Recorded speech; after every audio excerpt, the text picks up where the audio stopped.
So hi, welcome back to another video, and today I am going to give you the crystal clear views on labor and delivery. So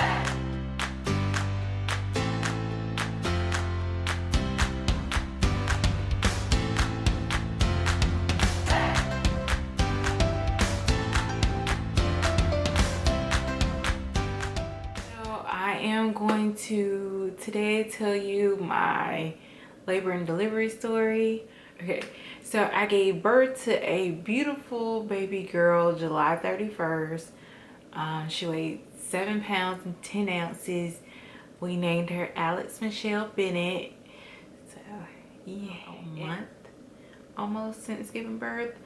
We're 2 days shy of her month birthday. But so we're gonna get right into the story. So I worked Monday and Tuesday. Wednesday I had an ultrasound just to make sure like she weighed enough and like everything was developing fine with her, like it was okay like for us to give birth. So I had that ultrasound Wednesday, and then the next day, Thursday, I had a doctor's appointment. When I went into my doctor's so my feet kind of been swollen like the entire pregnancy, in a sense. Like my feet got bigger anyway, like I couldn't fit any shoes, but like right there at the end, like they started to get swollen. Like I remember waking up that morning of my doctor's appointment and walking around like barefoot, and like I could literally feel the fluid in my feet. But so then we got up that Thursday and went to doctor's appointment. Remember, doctor's appointment was at 10 a.m. So I got up that morning, like I wasn't really feeling like eating, so I didn't eat anything.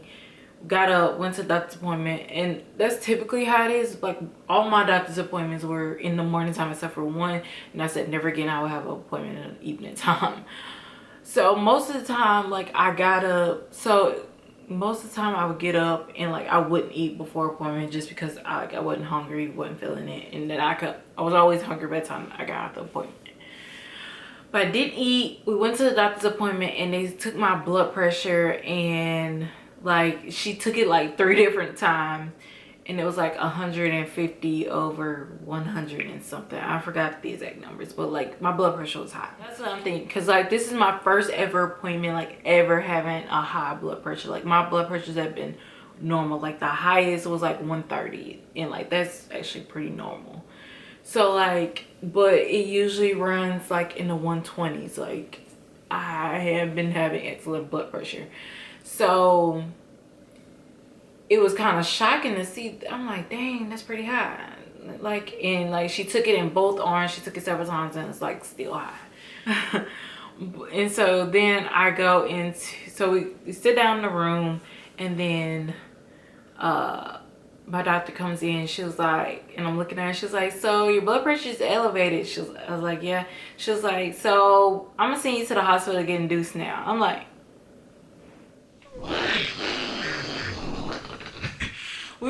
so me and Alexander kind of like looked at each other, and we were like, wait, we're gonna have a baby today? She's like, it might not be today, but yeah, you're getting induced. She was like, I don't want to take a chance with the blood pressure.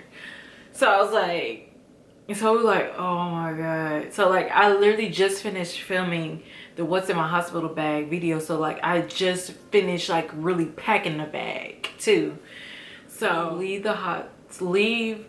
the doctor's appointment, and so like we had to come back home and like grab stuff, of course, to go to the hospital. And like we also like didn't, like I mentioned in the last video, like the last thing we didn't have was the car seat installed. So we had to go home, grab the bags, and like Alexander had to like install the car seat too. So then so while he was installing the car seat, like I grabbed the bags, put some things in the car, and I took a shower. I was like, yeah, I just want to take a shower before I go.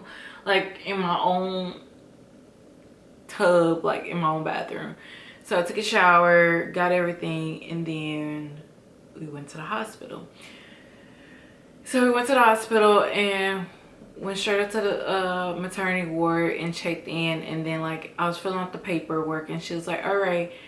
And so what had been told to me by my doctor was that I could only have one person in the hospital with me because of the whole pandemic that's going on.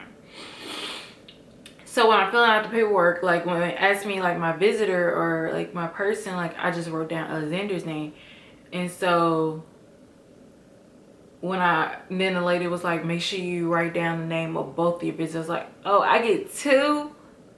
I was like, okay. Now I quickly wrote my mom's name down. Like, you can come in. Like, so the thing is, like, you're allowed to have two people in the delivery room with you, but after you give birth, like, there's only one person that's allowed to stay with you in the hospital.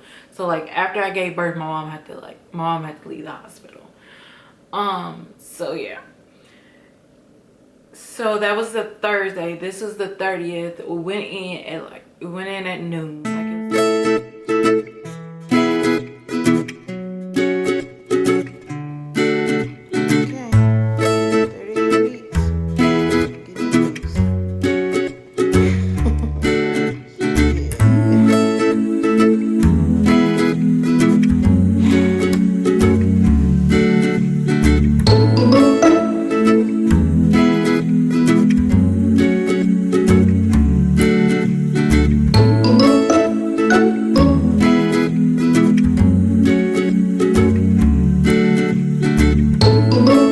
Got in, like, they got me checked in, put me in a room, and then they started hooking up IVs and everything and giving me magnesium to lower my blood pressure and everything. By the time I got to the hospital, it lowered a little bit, but not really. It was like 148, I think. So they started giving me like a little magnesium and giving me fluids to lower my blood pressure. Excuse me. And so then they hooked me up to all the monitors, and then after that, and then they tested me for corona. So at this point I'm nervous and I'm just praying like, Lord, please let this come back negative. Like, I want to take my baby home. Like, we were not prepared for this. I want to take my baby home. So I remember, like, we asked the nurse, like, how long before we get the results? She was like, it'll be about 45 minutes or whatever. And so they did the nasal swab. She didn't have to, like, touch my brain with the nasal swab. I mean, she kind of went kind of far up. It was a little uncomfortable, but it wasn't bad. So, yeah, so the test did come back negative, and like once my test came back negative, I was able to take off my mask, because that's really what the mask are for, to prevent ear germs from going out. So I was able to take off my mask. Everybody else had to keep on their mask or whatever. And like when I gave in, they gave me Cytotec to start labor. It's sublingual, it went on the tongue, and that was, you know, to get labor going. So they have two monitors on you, one to monitor your contractions and one to monitor the baby. So it was funny because once they gave me a Cytotec, and they was like, and so the nurse was just like, are you feeling those contractions? I was like, no, I'm just feeling real gassy. Like, I got a lot of gas. I don't know what's going on, blah, blah, blah, blah. So then she was like, well, you're having them. She was like, so she showed it to me on like the little chart, and I was like, you're having contractions. I was like, oh, well, this not too bad. It just feels, I'm like, I don't even feel them. I just feel gassy. So then, reiterates my point when everybody asks me like, have I been having contractions? And I'm like, I don't know what they even feel like. Cause then like the doctor that was on call, like in the hospital, comes in, and she's like, so are you having contractions? Like, nah, I just have some gas. And she looks at it and she's like, no, those are contractions, that's not gas. Like, those are contractions. I was like, oh, well, that's what that feels like. So so it didn't feel that bad at first. Like, it just felt like gas. So continuing around, like I was walking around, going to the bathroom, I was watching TV, and they, you know, nurses and residents and doctors coming in, checking my service, seeing how far I'm dilating and all that kind of stuff. Like, I was not dilating fast, far, or anything like that. You know, time is passing, and then back to the point where I didn't eat that morning. So I hadn't ate anything. So it gets later in the afternoon. I'm like, okay, I'm hungry now. Like, and they're like, oh, you can't eat anything. And I'm like, y'all, I didn't eat breakfast this morning. Like, I literally haven't had anything to eat today. Like, I'm hungry. And so, like, they gave me ice chips. I'm like, I'm thirsty, I'm hungry, like, ugh. So then they finally ended up giving me the a fruit and cheese tray. So like it had grapes, strawberries, and cheese on it, and they was like, okay, this is all you get. So I was like, okay, I'm grateful for this. So like I ate that, and so I ate that. Like, that was all I had to eat, like, in a span of 48 hours almost. So that was all I had to eat in a span of like almost 48 hours was some cheese and some grapes. So I ate that, and then they told me I could only like, so I was drinking water, and then the plan going in with the epidural was like, oh, like I wasn't totally against getting an epidural, but like if I didn't need it, I wasn't gonna get it. It's like yeah, do I have to lay back down? You gotta do something? No. I was comfortable sitting up. You hear the difference? Yeah, I did. Okay. All right. You know, there's tracing before, it was tracing you, tracing your heartbeat. You see up there? Remember we talked about the white line? Well, you couldn't see what I was pointing at with my foot, but that white line's your heart rate. And so it was tracing you. Okay. Yeah, she had just went to use the bathroom. And I was sitting up. I see her. I know what she's doing in here. Which color is the baby? Baby's green. Green, okay. I'm freezing. Yeah. When, contractions. You said 11? What? That I'm leaving? And that they gonna check again? No. No, I'm just that's the time she leaves. Oh. Yeah. Lady. When will they check her again? I don't know. That's 4 hours. Oh, okay. Probably 4 hours after the Pitocin was started. So that was at 8, but probably midnight. Why, you think you're doing something? Are you cramping? Are you in pain? A little bit. Like on a scale of 1 to 10. Alright. 3, 4. That's it? Yeah. Alright. Yeah. It's not that bad. Like I said, it just feel like a period right now. Okay, we'll get some time. Big period or little period? Like first day period. First day. Yeah. First day is a little rough. Yeah, I'm just keeping it on too, because I mean, you contract them too close together. So these external monitors, they only tell us how often your contraction and how long they're lasting. They don't really tell us how intense they are. So it doesn't matter if those are little bitty humps or if they were big old humps. They're the same thing on this monitor. There is a monitor that they can put inside your uterus that can tell us how hard you're contracting. Yeah. I can tell they've gotten like intense. Yeah, and I mean the intensity is gonna grow. Yeah. But I can't go up on that Pitocin with this monitor because you're contracting too often. I don't know. If they want me to use that other monitor, they have to break your water and then put that. So you gotta realize too, once your water breaks, you lose your cushion, right? Because it's kind of a cushion around baby's head. So baby's head isn't well applied to your cervix because you got that. So do I get the epidural before the water break or after? It just depends on me. It's up to you. I mean, if you're not in a whole lot of pain, then whenever they're ready to break your water, you might do it at midnight. I don't know. Just know that that's a game changer. You know, With or without epidural is a game changer. huh? You said with or without epidural. No, I'm saying Once they break breaking water is a game changer. Oh, as far as the pain level. Yeah. Yeah, that's why I was like, Because probably right, get the epidural right now, before. baby's head's trying to come down, but that big sack of water is in the way, so it's not really pushing down on the cervix. Once you get rid of that water, now it's baby's head applied to the cervix, and now it's like game on, you know, like this.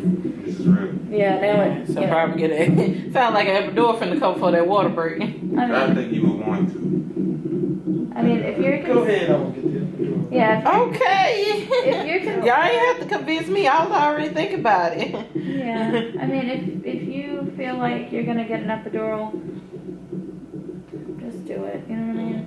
Yeah. Get you a good night's sleep. You can lay here and go to sleep. And Don't get it back. Well, we don't have to get it right now. I Just don't get it mean like, I just mean just like, get it right before they break yeah, the water. When you start to get Don't uncomfortable, order it. just do it. 'Cause, I mean, Yeah. if you're considering it, if Yeah. that's something you're against, then Well, no, you we're know? not against it. She So an epidural baby. She ain't gonna. Yeah, she came out right. yeah, Oh, I just okay. want to make so yes to the epidural. Just make sure it's before they break the water. If I mean, not necessarily. It's okay. Just know that labor is gonna intensify. It might not be like right away, but it's gonna. Mm-hmm. That definitely you lose that cushion, you know. So it. And we're not trying to wait forever for Dr. So-and-so to come. They're slowly, so they start at Pitocin in me. They're slowly titrating up the Pitocin.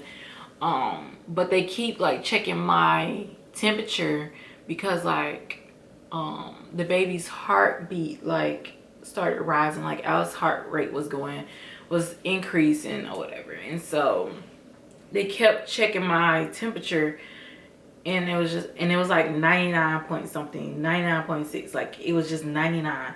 So she was like, and so the nurse was like, are you feeling okay? I was like, yeah, I feel fine. Like, so then we go on into the night, and the contractions start increasing because they're increasing this Pitocin, and like my water still hadn't been broken. So like I was only like maybe like 4 centimeters dilated, 5 centimeters dilated, maybe something like that. I don't know.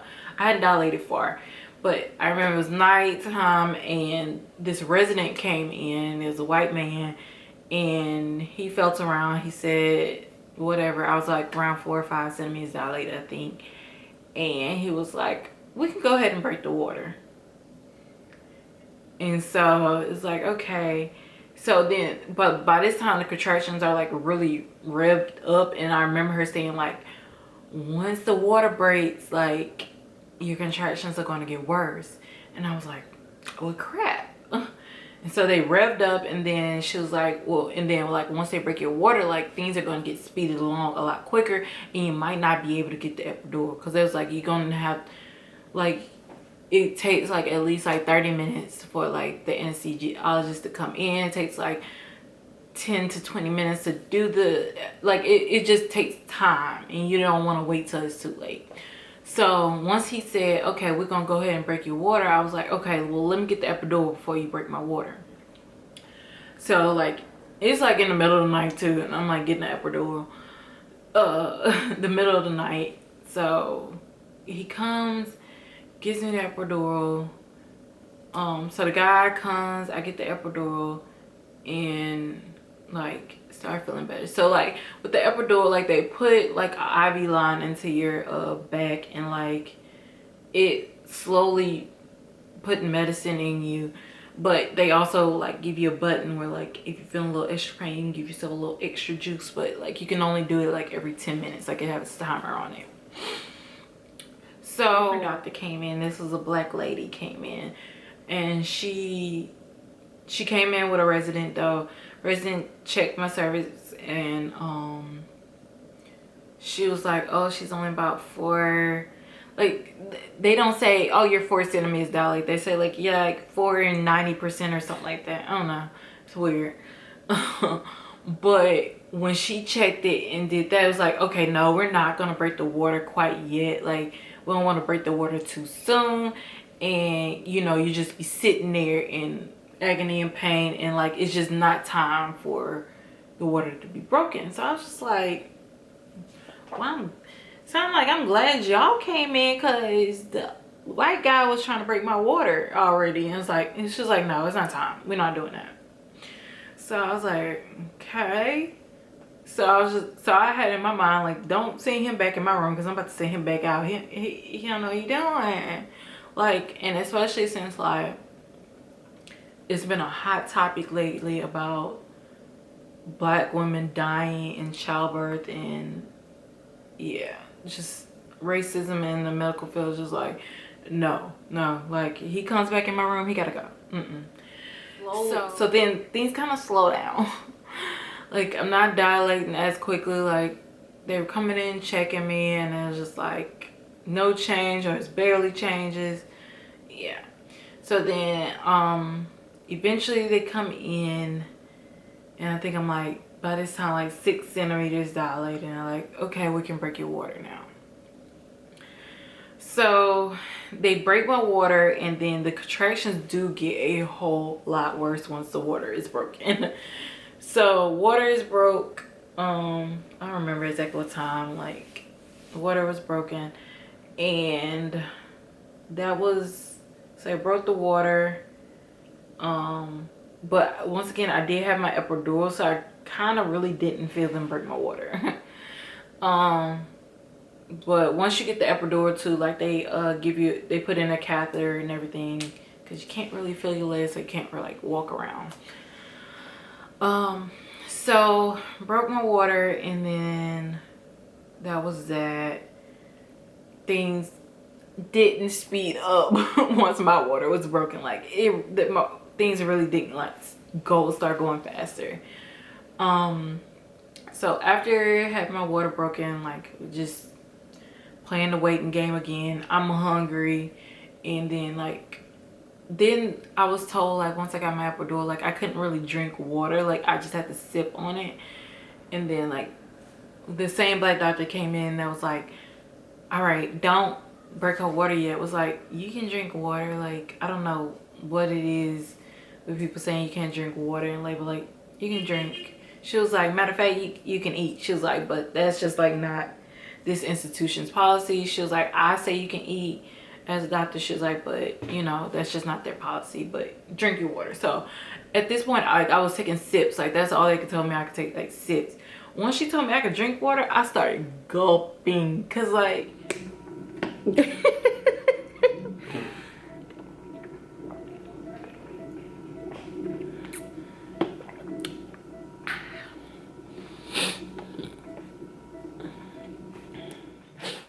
we're going on. Water has been broken. Contractions get worse, but I can't feel them really because of the epidural. So, you know, we're going on. She's turned so that's how it was. So she's turned sideways, and they're trying to get her to turn. But so they're just waiting on her kind of to turn. 'Cause, like, I'm fully dilated, but she's not turned, and whatever. I'm just like, okay. Like, first we were waiting on her to, like, come down, and then we're waiting on a turn. It was just, like, a lot. So then in walks Nurse Melissa for her shift, and, like, people are just like, are you feeling okay? You feeling okay? Like, you know, your temperature's 99. She comes in, she's, like, constantly checking my temperature, and she checks it until it breaks. Like, it breaks at, like, 101, like, or something like that. And she's like, okay, so now we're gonna get some Tylenol in you and some antibiotics.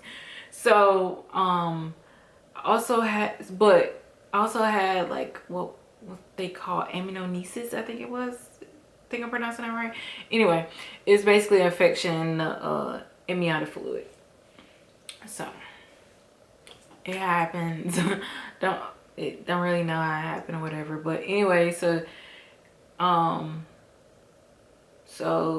she pushed some Tylenol into my IV and pushed 3 different antibiotics in to my IV. So that's what they were waiting on. That's why her Alice's heartbeat was, like, rising. Like, it would go back down, but then it kind of stayed high. So yeah. So had that happen, But then also when she came in, it was like, we're waiting on the baby to turn. She was like, okay, so what I'm gonna do is I'm gonna go get this ball that's shaped like a packing peanut, and like she flipped me on my, put that between my legs and flipped me from side to side until she flipped and came down. So look, to all my black doctors and nurses out there, like, keep going, please, because you're needed. Because there was only one other nurse that, she was white, she was my first nurse that like what I was like, I really felt comfortable with. Like, she was thorough with her job. Like, you know, I felt, I guess, in a sense, safe with her, I guess. But Nurse Melissa, she was on it. Okay, shout out to the black nurses. But so then, so after Melissa did what she did, like flipping and everything, Alex flipped, she came down, and they came in, checked me, and was like, okay, we're ready to push. I was like, oh my god. So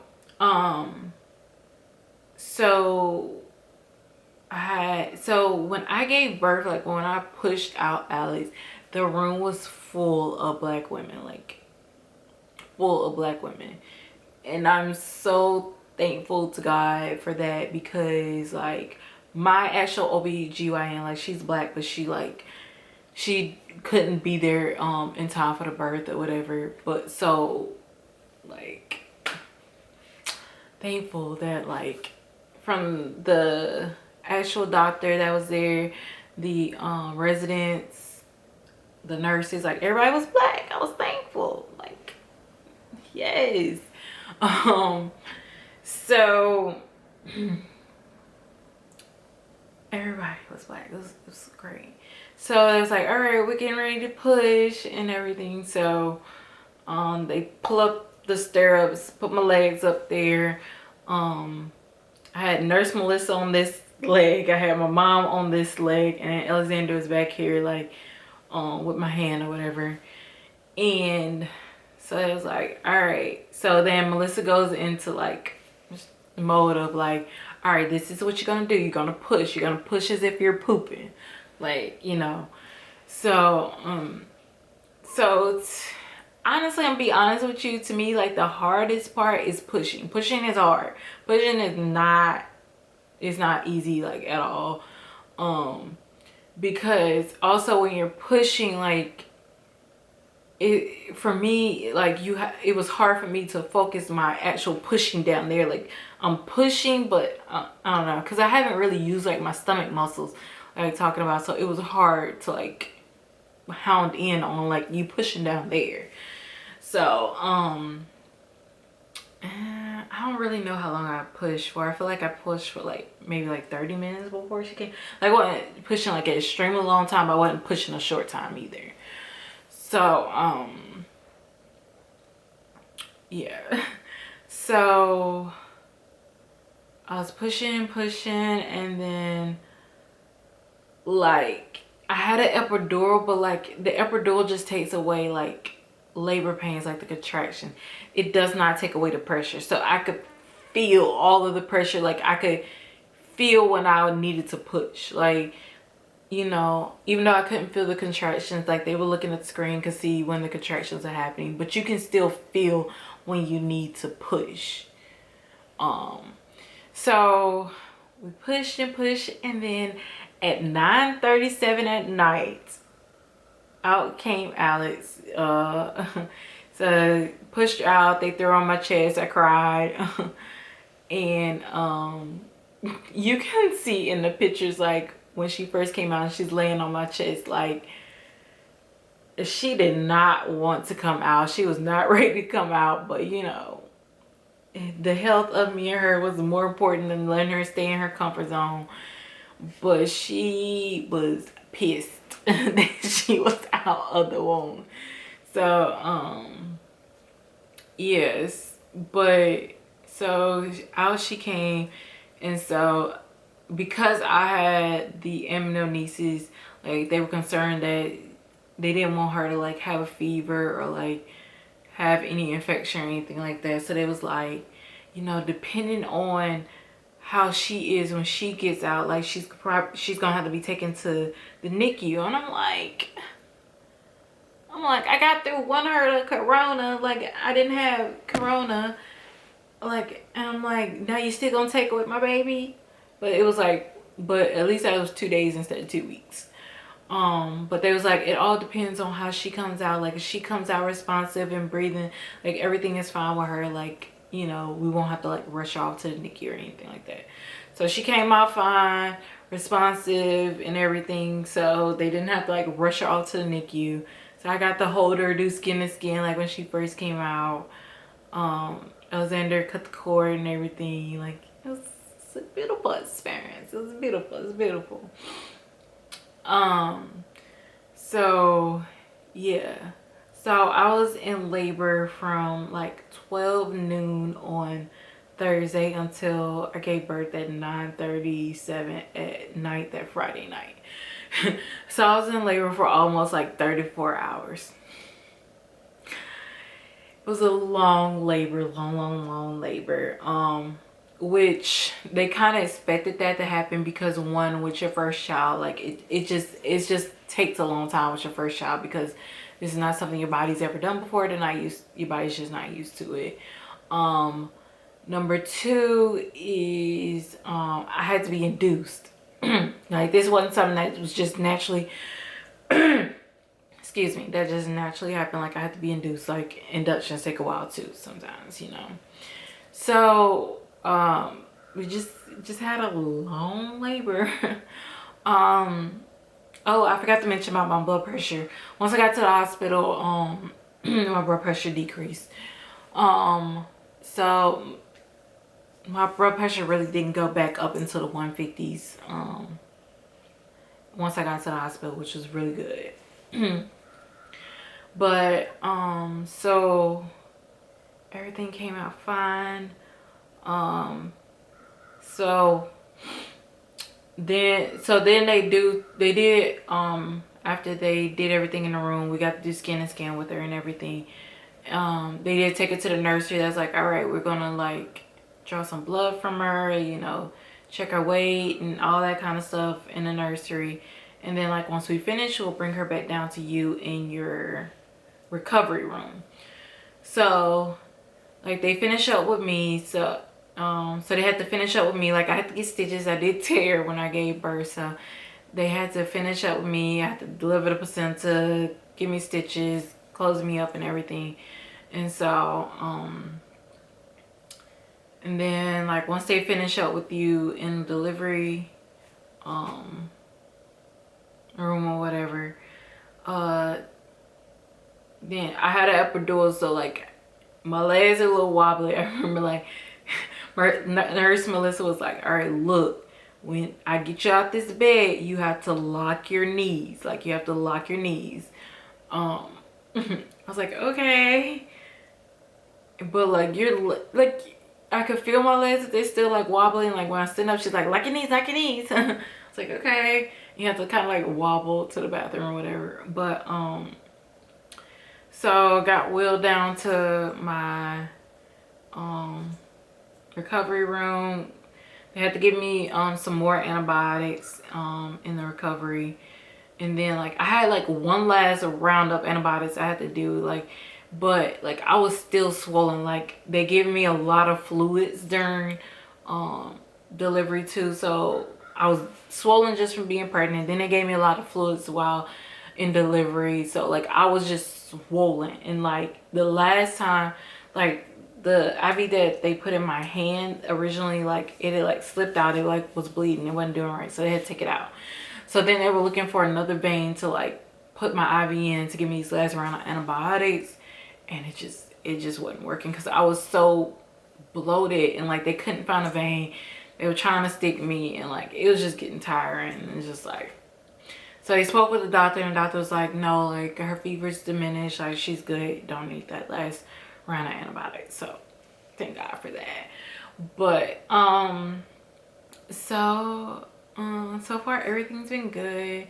I'm do another video, some more videos on like postpartum, like not just immediately after, but like more to the postpartum. Like I'll talk about that later. But I do want to end the video with saying like,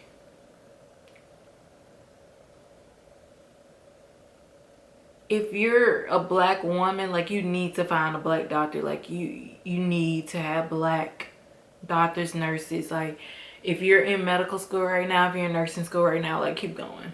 Like don't give up. Like you're definitely needed, because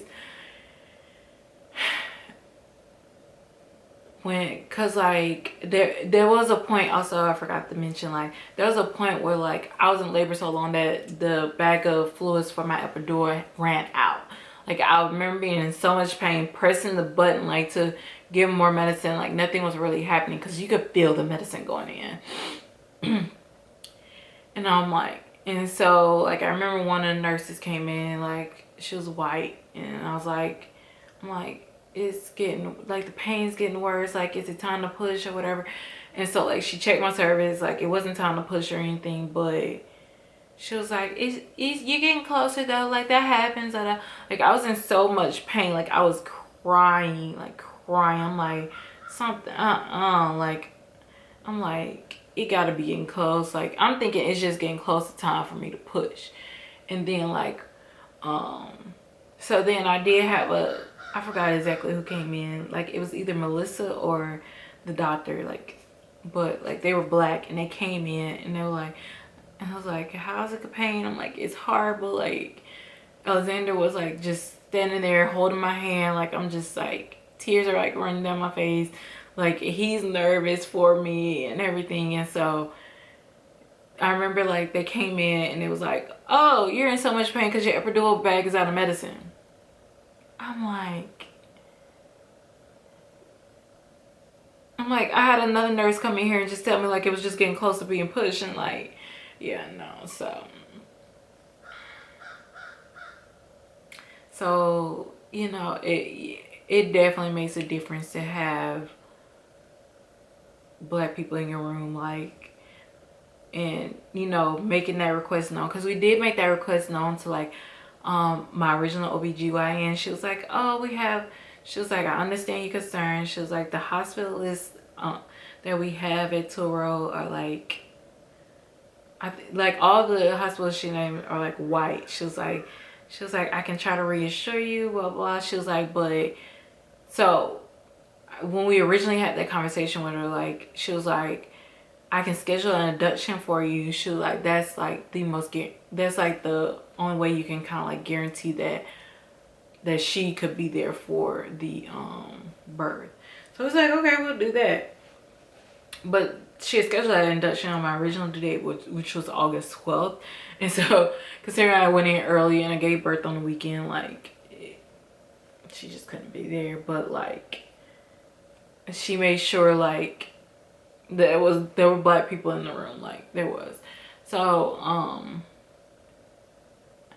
like race definitely does matter. Like find you a black doctor for any and everything, like.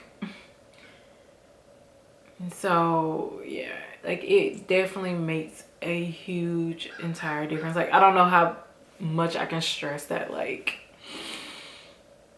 yeah, you have to have like a black doctor. Like it's imminent to survival. But yeah, so we made it through though. I have a beautiful baby girl, and we are doing well. And yeah, so here's to the new mommy journey. All right, and so if you have any questions, feel free to leave them down below. Make sure you leave comments, subscribe, and I'll see you in the next one. Bye.